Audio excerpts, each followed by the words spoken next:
Good morning! Pupunta tayo ngayon ng Bulacan. Ibisitahin ko yung lola ko sa Bulacan. Kasi, tagal na namin hindi nagkikita. Ay! Kae! Kaya yun. Ibisitahin ko siya ngayon para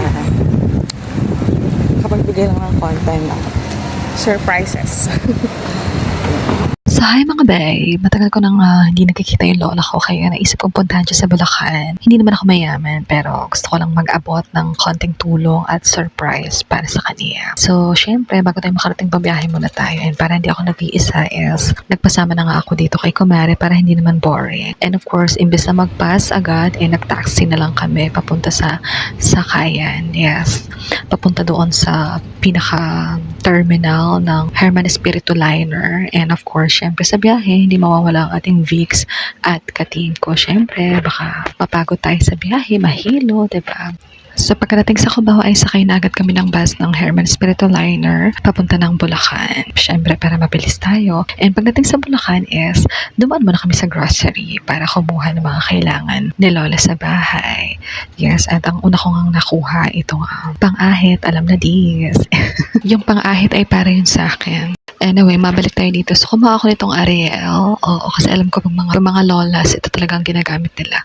Ariel, tapos syempre, Downy, no? Kumuha rin tayo. Tapos, toothpaste, yeah.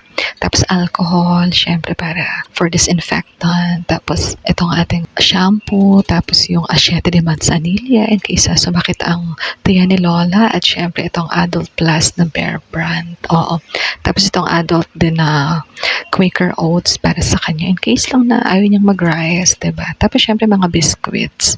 O like this Hansel, yung butter na yun. Basta masarap yun eh.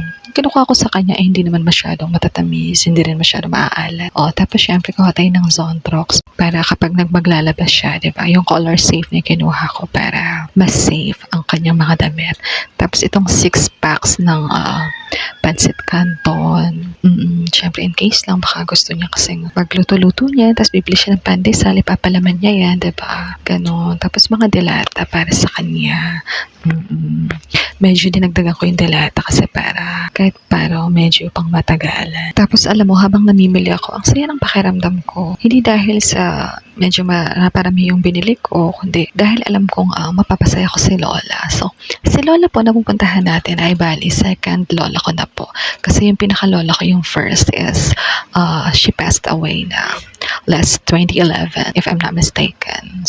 Siya na lang kasi yung natitirang pinaka-Lola namin. So, that's why itong nagka-time ako talagang, why not napuntahan siya, diba? Napala bumili tayo ng ano dyan ha.